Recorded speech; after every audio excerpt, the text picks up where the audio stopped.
들어가기 전에 우리가 합심해서 여러분들 우리 기도해 주셔야 되는 부분이 있는데 뭐냐면 우리가 후원하는 임민철 선교사님, 베트남 선교사님 한상현 선교사님도 잘 아시죠? 우리 교회 오셔서 말씀드렸는데 저한테 이제 편지 카톡을 보냈는데 이렇게 보냈습니다. 아시지만 베트남에서 이 교회를 하려면 공안 이제 종교성입니다. 베트남 종교성에서 허가를 해줘야 돼요. 그게 원래 거기에도 53개 부족이 있는데 그 만약에 부족에게 복음 전하면 바로 추방당합니다. 우리 민철 선교사님은 베트남에 있는 한인 선교사들도 어느 정도 공부하다 어느 정도 신앙 훈련 받다가 로테이션으로 돌아가요. 2년에서 3년으로. 사람이 계속 바뀌는 거예요. 코로나 이후에 그 전에 우리 장모님하고 우리 단기 선교 갔을 때 그때는 베트남 사람들하고 또 현지 우리 교민들하고 해가지고 성도들이 좀 제복됐는데 지금은 한 현지인들 한 20, 그러니까 우리 교민들 한 20명. 네. 자, 이렇게 편지가 왔습니다. 샬롬, 어저께 베트남 베트남 민족 종교부 국장과 면담한 결과입니다.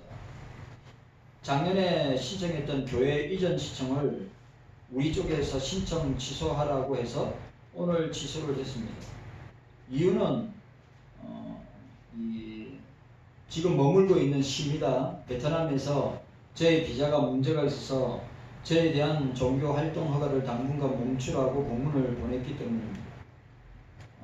이전 허가 신청은 앞으로 몇 개월 후 기간을 정하지 않은 새롭게 임명된 각 부서 공무원들이 자리 잡은 후 현재 베트남의 행정개혁으로 공무원들의 자리가 많이 바뀌고 있습니다. 다시 신청할 수 있다고 했습니다. 하지만 비자 문제를 해결하지 않으면 이전 허가를 신청해도 허가가 될지 확신할 수가 없다고 합니다.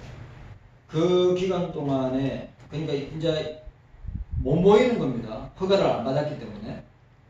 그 기간 동안 교회 모임을 현재 옮긴 자리에서 할 수 없다고 합니다. 이 부분이 가장 큰 문제입니다.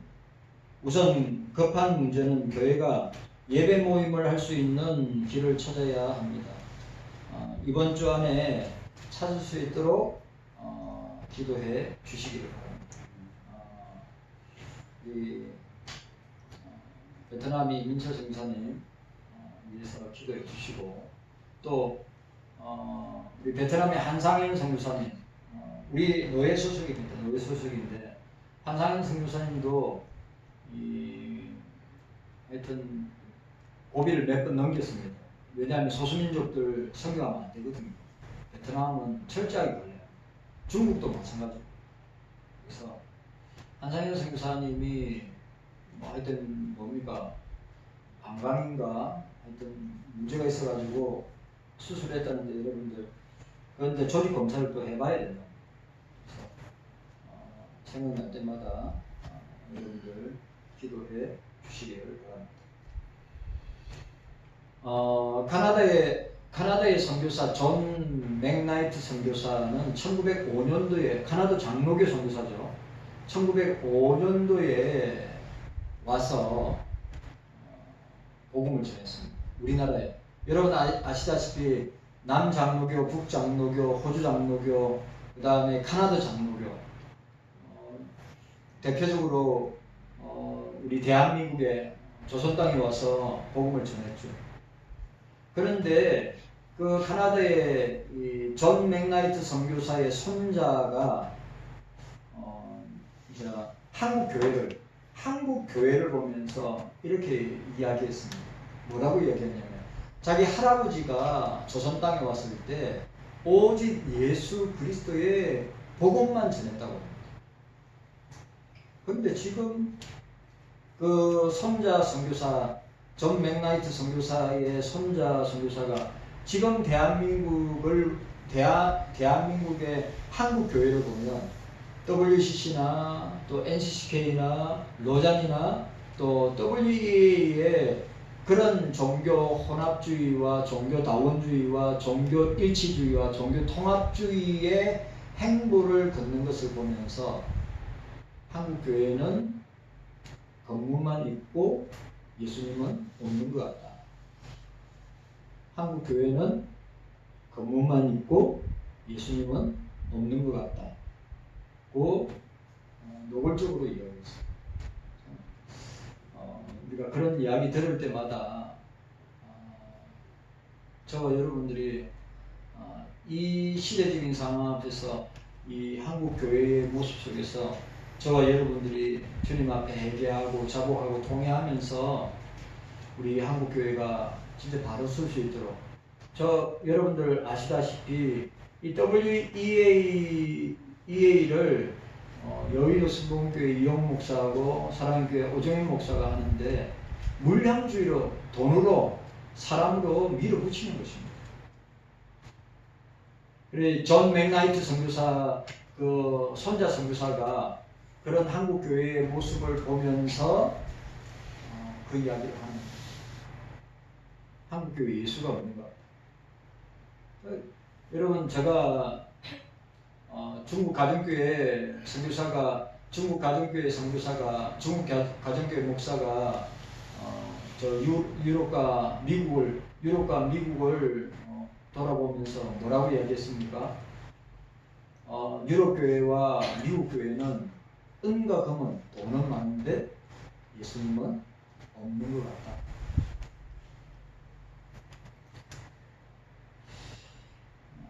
지금은 그런 시대에 살고 있습니다. 자, 우리 지난주에 내가 잠시 너를 버렸으나 큰 국률로 너를 모을 것이다. 자, 8절 말씀 우리 함께 읽도록 하겠습니다. 8절 말씀입니다. 함께 읽습니다. 시작. 내가 넘치는 진노로 내 얼굴을 내게서 잠시 가리웠으나 영원한 자비로 너를 긍휼히 여기리라. 내 구속자 여호와의 말이니라고 하였습니다.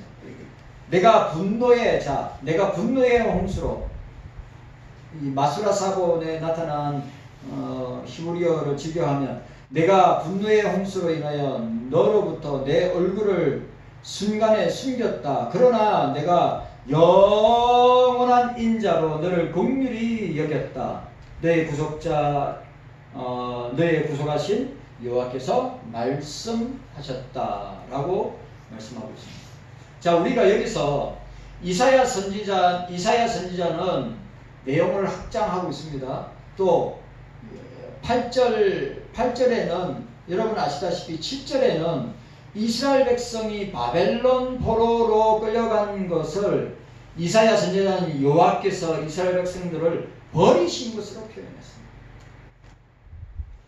바벨론으로 끌려가는 것을 뭐요? 하나님이 버리신 것으로 말씀하고 있습니다. 그런데 8절에는 하나님이 얼굴을 가리웠다, 감추었다, 숨기었다 라고 하였습니다.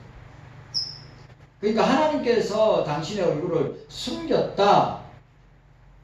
여호와께서 이스라엘 백성들로부터 얼굴을 숨기셨다. 그러니까 단순히 얼굴을 가린 것이 아니라 이스라엘 백성을 향한 하나님의 긍휼하심과 인도하심이 중단되었다.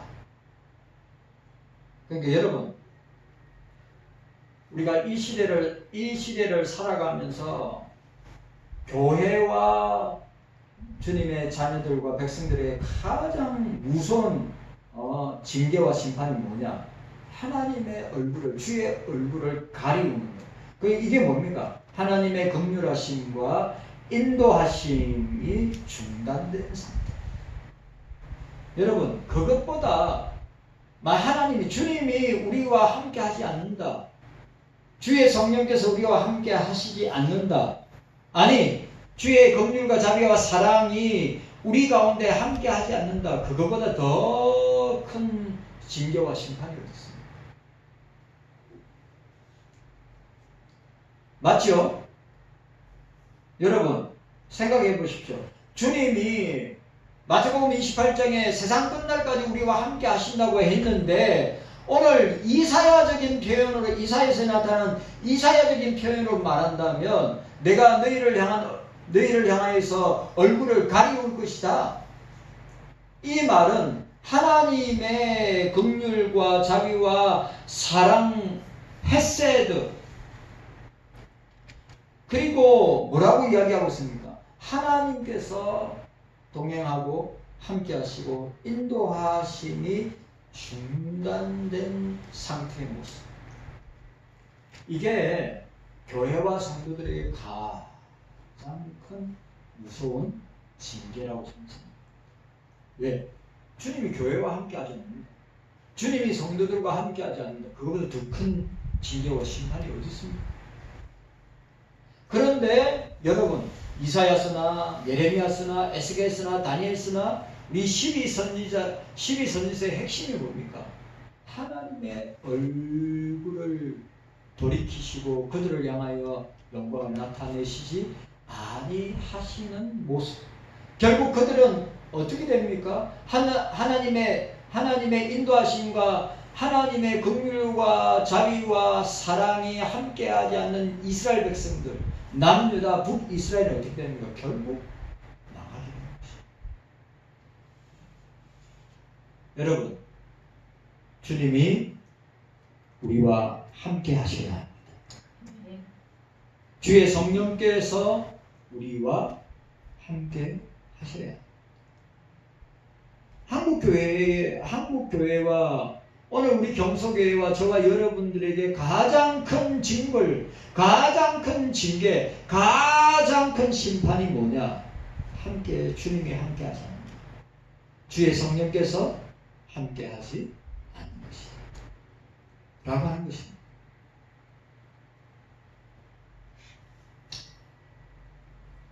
우리가 이 사실을 기억해야 됩니다.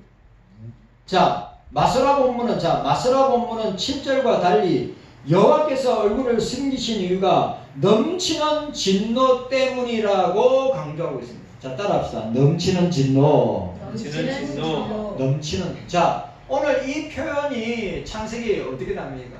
노아 시대 때 죄악이 관영했다. 죄악이 관영했다는 말은 뭡니까? 죄가 차고 넘쳐가 흘러 넘친다는 상태입니다. 오늘 뭡니까? 여기에 나와 있는 넘치는 진노가 그런 거랍니다. 넘치는 진노로 해당되는 히브리어 그 뜻이 홍수, 범람의 뜻을 가지고 있습니다. 그리고 거기에 분노와 노여움의 의미도 함께 하고 있는 것입니다. 하나님께서 이스라엘 백성들의 죄악으로 인하여서 생긴 홍수와 같은 넘치는 분노 때문에 잠깐 동안에 이스라엘 백성들로부터 얼굴을 가리우신 것이라고 강조하고 여러분, 주의 영광이 떠나고 주의 성신이 함께하자. 다윗이 내 속에서 주의 성신을 떠나지 말게 하옵소서 이야기했죠. 정한 마음을 새롭게 하시고 또 주님께서 성신을 통하여서 치료하시고 변화시켜 주시기를 간절히 기도하였던 것처럼 오늘 저와 여러분들도 마찬가지로 하나님의 진노가 우리 한국교회와 우리들 가운데 쏟아지고 부어지고 만약에 그런 징계가 우리에게 연수가해서 계속해서 일어난다면 우리는 주님 앞에 어떻게 해야 됩니까? 회개하고 사고하고 통회하면서 나아가야 하는 것입니다. 지금 대한민국과 한국교회의 모습이 이런 모습 같습니다. 하나님께서 이스라엘 백성들, 유다 백성들 죄악으로 인하여서 그들이 홍수와 같은 넘치는 분노 때문에 하나님께서 죄에 대해서 그냥 바라보시고 가만히 그냥 두시면서 그냥 주님께서 조용히 계시느냐? 그렇지 않습니다. 죄에 대해서 반드시 징계하고 심판하시다. 우리가 이사야서를 계속 보고 있는 것이 뭡니까? 하나님의 징계는 확실하고 정확하여서 징계하여서 멸망을 당하고 회개하고 돌이키고 주님 앞에 돌아올 때 회복시켜 주십니다. 우리가 이 사실을 기억해야 돼요. 지금 우리 대한민국의 모습이, 한국 사회의 모습이 하나님의 징계와 심판의 연장선상, 하나님의 징계와 심판의 연장선상에 있다고 하는 것을 우리가 기억하고 있어야 합니다. 하나님은 잠시 동안 자신의 얼굴을 가리셨던 이스라엘 백성들을 영원한 자비로 긍휼히 여기셨다고 선언하고 있습니다. 너를 긍휼히 여기리라고 이야기하였습니다. 무슨 말이냐 하면 이스라엘 백성이 하나님으로부터 긍휼을 얻게 될 것이라고 선언하고 있습니다. 여러분 잘 보세요. 그러면 이스라엘 백성들이 긍휼히 여길 만한 주님 앞에서 그런 행위와 모습의 삶으로 살았습니까? 아니죠. 계속 범죄하고 계속 타락했습니다. 그런데 어떻게 해요? 하나님은 긍휼히 여길 거야. 이게 하나님의 사랑의 속성입니다. 여러분, 우리는 계속해서 범죄합니다. 우리는 계속해서 죄를 짓습니다. 우리는 계속해서 성령의 마음을 탄식하게 만듭니다. 그런데 우리가 기억해야 될 것은 여전히 주님은 우리를 긍휼히 여기시고 자비를 여기시고 우리를 불쌍히 여기시고 우리를 사랑하고 계신다 라고 하는 사실을 잊지 말아야 합니다. 자, 여기 따라합시다. 영원한 자비 따라합시다. 영원한 자비. 영원한 자비. 영원한 자비. 자, 영원한 자비의 반대 개념이 뭡니까? 넘치는 진노입니다. 넘치는 진노의 반대가 뭡니까? 영원한 자비입니다. 오늘 이것을 대비하고 있습니다. 이것을 서로 대조하고 있습니다. 하나님의 자비는 영원하다. 하나님의 사랑은 영원하다. 하나님의 긍휼은 영원하다. 여러분 기억해야 됩니다. 우리가 부족하고 연약하고 우리가 주님 앞에 범죄함으로 주님 앞에 사단이가 날마다 정죄하고 너는 주님 앞에 설 수 없어. 하나님 앞에 설 수 없어. 너는 심판을 받아가지고 망할 수밖에 없는 존재야. 사단이는 계속해서 정죄하고 조소하고 계속해서 공격하고 있지만 주의 성령께서는 어떻게 해요? 하나님의 주님의 영원한 자비로 우리를 사랑해 주신다. 네. 우리가 기억해야 됩니다. 우리가 주님 앞에 부족하고 연약한 건 너무 많죠. 우리가 매일매일의 삶 가운데 범죄하고 생각으로 범죄하고 마음으로 범죄하고 입술로 범죄하고 우리 몸으로 범죄할 때가 얼마나 많이 있습니까? 그런데 어떻게 한다고요? 그런 우리를 영원한 자비로 품어주신다. 우리에게 우리 각자 우리 개인에게 주님의 자비와 긍휼과 사랑을 받을 만한 사랑을 우리가 받을 만한 삶과 행동과 행위의 모습이 있습니다.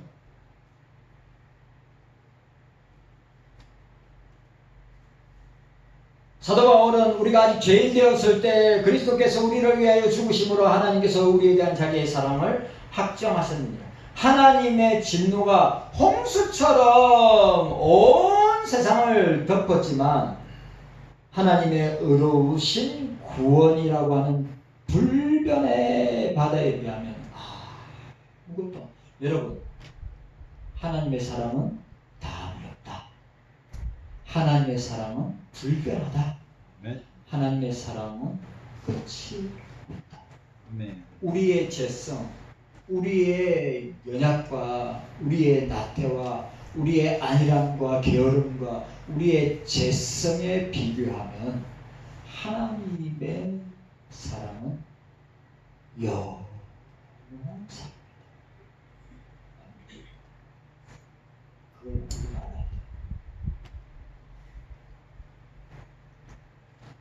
우리가 죄악 속에서 아무것도 할 수 없을 때 하나님이 우리의 모든 죄 문제를 해결함으로써 우리와 화목하도록 길을 열어주셨어요. 누구를 통해서? 예수 그리스도를 통해서. 여러분, 성부 하나님과 우리 사이의 유일한 중보자는 예수 그리스도밖에 없습니다. 아멘. 예수 그리스도밖에 없습니다. 여러분 기억하셔야 됩니다. 성부 하나님과 우리 사이의 유일한 구원자는 우리의 모든 과거나 현재나 미래의 모든 죄를 사하시고 용서하실 수 있는 유일한 중보자는 예수 그리스도밖에 없다. 아멘. 예수 그리스도께서 지금도 보좌 우편에서 우리를 위하여 중보하고 계십니다.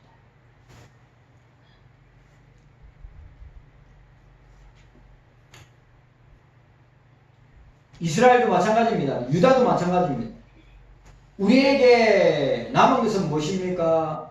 그것을 믿음으로 받아들이고 믿음으로 그 주님을 우리가 고백하며 믿음의 주여 온전케 하시는 예수님을 붙들고 나아가야 된다고 하는 사실입니다. 아멘. 여러분, 믿음이 이기는 것입니다. 예수 믿는 믿음이 이기는 것입니다. 예수 믿는 믿음을 끝까지 붙들고 우리의 연약과 부족과 우리의 악함과 죄성을 보지 말고 하나님께서 영원한 자비로 긍휼 사랑으로 뭐요? 우리의 넘치는 우리를 향한 넘치는 진노를 덮어버리신다. 여러분, 우리는 망해도 수백 번 수천 번 망해. 그런데 어떻게 해요? 그 진노의 결과는, 죄의 결과는, 여러분, 죄의 결과, 진노의 결과는 뭡니까? 망하는 것입니다.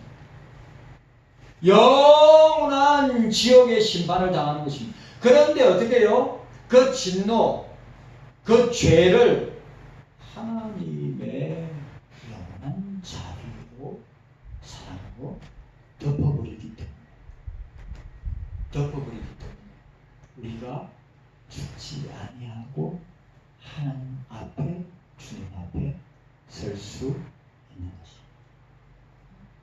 우리가 이 사실을 기억해야 여러분 기억해야 합니다. 오늘 잠시 너를 버렸으나 큰 긍휼로 모을 것이다. 여러분 기억하십시오. 우리 대한민국이 잠시, 한국교회가 잠시 뭐요? 버렸으나 큰 긍휼로 한국교회를 모으실 것이다. 또 8절에 내가 넘치는 진노로 내 얼굴을 내게서 잠시 가리웠으나 영원한 자비로 너를 긍휼히 여기리라. 네. 여러분 이 말씀 기억하시길 바랍니다. 우리 자신에게 적용하세요. 여러분 내가 잠시 버리움을 당했으나 어떻게 해요? 하나님의 긍휼로 우리를 모으고 안고 품어주실 것이다. 그리고 또 중요한 우리가 하나님의 진노, 넘치는 진노를 당하여서 하나님의 영광이 우리에게 가리워진다 하더라도 어떻게 해요? 영원한 자비와 긍휼과 사랑으로 어떻게 한다고요? 다시 우리를 새롭게 해 주실 것이다. 깨닫는 은혜가 저와 여러분들에게 있기를 바랍니다. 오늘 저와 여러분들이 이 말씀 우리 54장 이사야 54장에서 가장 중요한 7절과 8절 말씀이 오늘 우리 개인에게 적용하면 하나님의 놀라운 은혜와 사랑이다. 주님의 놀라운 은혜와 사랑이다.